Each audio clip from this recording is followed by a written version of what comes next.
Bonsoir à tous, bienvenue sur la chaîne de CryptNab. Donc, du coup aujourd'hui on est le 9 février 2022. On va parler un petit peu crypto-monnaie. Les 2 derniers jours, on a effectué des recherches sur Bitcoin, Ethereum, un peu en retour sur ce qui se passé en 2022, d'après ma vision, etc. Au niveau topo général, on voit que c'est bien vert, hein, plus 3% sur Ethereum, plus 6% sur XRP, qui est un petit peu chaud aujourd'hui. Donc aujourd'hui, ce qu'on va faire, c'est qu'on va parler des top altcoins en termes de market cap, pas en termes de probabilité de perf 2022, etc., mais en termes de market cap. Donc dans l'ordre, on va faire BNB, XRP, ADA, Sol, Luna, Avax et DOT. Ensuite, je parlerai pas de Doge ni de SHIB parce que bon, pour moi, c'est un peu des shitcoins, on verra plus tard, mais bon, chacun son opinion là-dessus. Donc sans transition, on va attaquer directement par BNB. BNB, hop, si on prend le topo général, un asset, donc pour ceux qui ne savent pas qui est le coin de Binance. On a connu une belle performance, un peu comme tous les coins pendant la première phase du rallye ici, et du coup maintenant on a subi le retracement qui nous fait arriver vers en ce moment les 400 dollars. Donc ce qu'on peut faire nous, c'est tracer une zone de Fibonacci des 2 derniers mouvements, le mouvement de cet été dans la montée, le mouvement de cet été plutôt de cet hiver dans la descente. Ici, on voit que la structure sur BNB, elle a déjà eu lieu. Si on trace, hop, un beau rayon horizontal, elle a déjà eu lieu. Et là, qu'est-ce qu'on a eu hier, pardon, un retracement. Donc, on a eu un retest de la neckline du W. Donc, ici, on a un W. La neckline, c'est le point haut. Donc, on a eu un retest de la neckline, plus ou moins, hein. Donc, ici, si j'avais été là hier, on aurait eu une bonne possibilité, voilà, de prendre potentiellement un trade ici, voilà, de se protéger sous les plus bas par exemple, et après, bon bah, chacun target ce qu'il veut.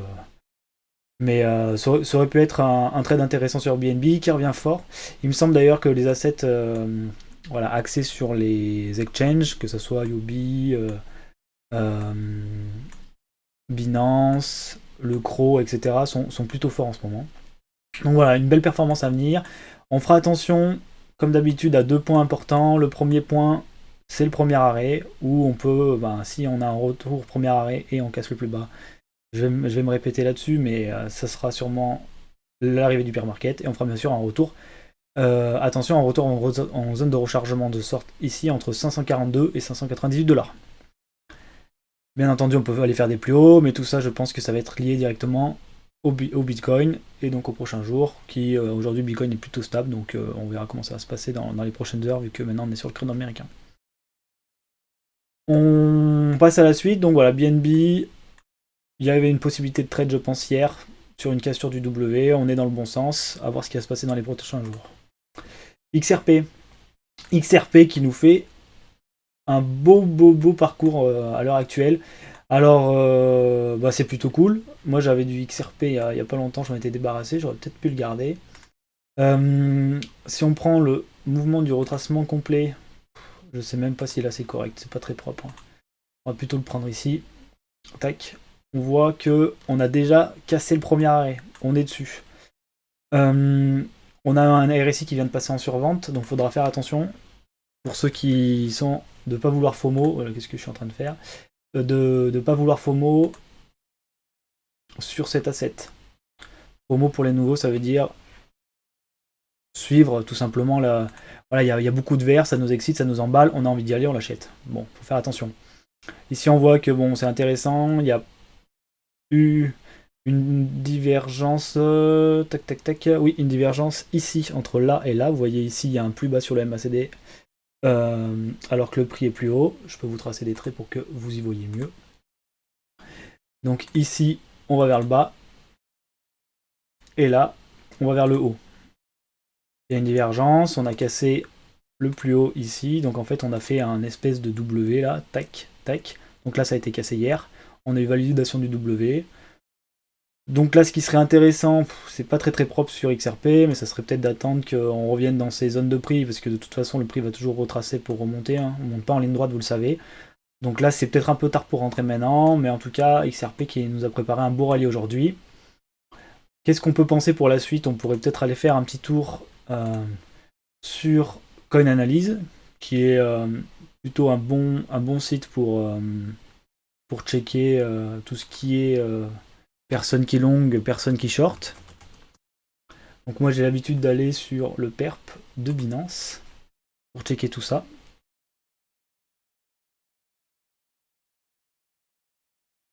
Avec une co potable, ça serait quand même mieux. Alors voilà, c'est en train de s'ouvrir. Tac. Qu'est-ce qu'on a à voir aujourd'hui? Donc là on sait que en ce moment on est chaud patate. On va réduire tout de suite l'unité de temps.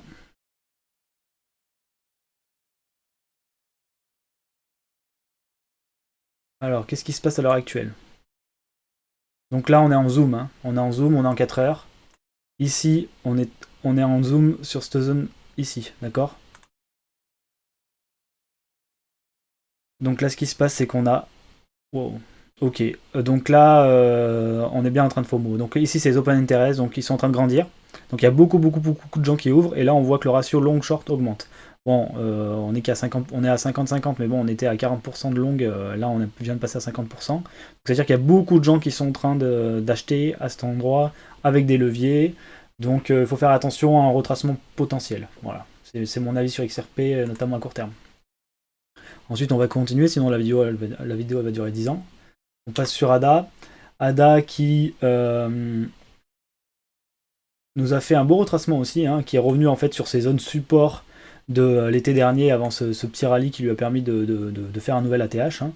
Bon là par contre, quant à lui, il n'y a pas encore de sommet de plus en plus haut. On voit que par contre, il a bien créé il est en train d'essayer de créer une divergence, mais il n'a pas encore divergé, hein, c'est pas le cas.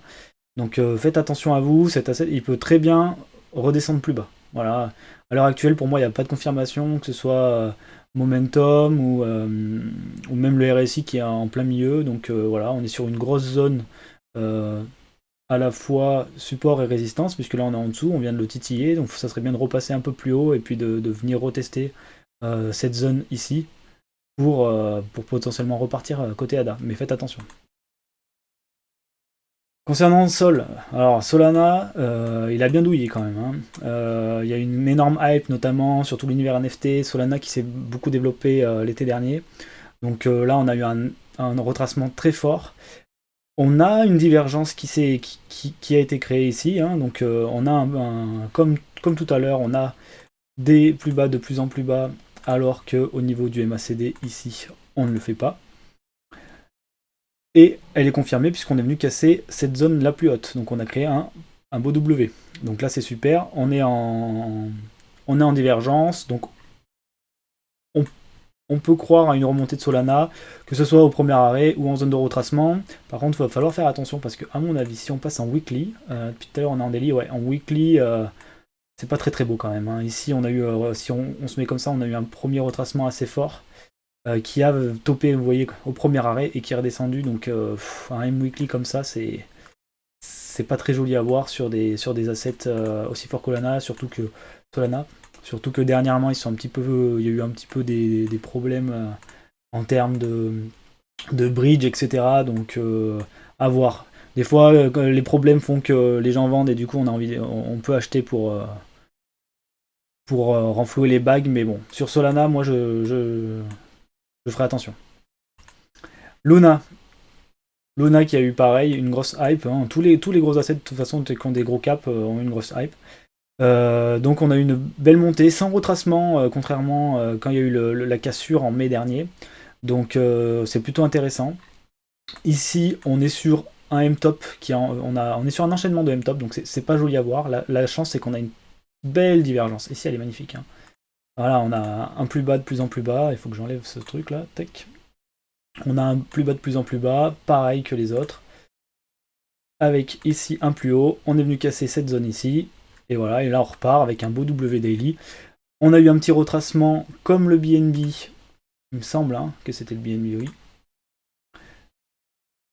Par ici, on a la retest. Aujourd'hui, on a eu le retest. Donc voilà, ça aurait pu être voilà, une bonne zone, on va dire, d'achat si on avait voulu faire du court terme, du long terme. Vous faites ce que vous voulez.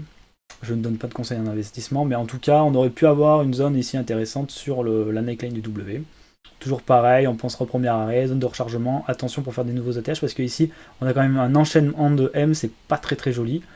Donc voilà, pour les petits nouveaux, n'oubliez pas, ça, c'est un W, ça c'est top, ça veut dire qu'on va vers le haut, et ça, c'est un M. Les M, c'est pas joli, on va en bas.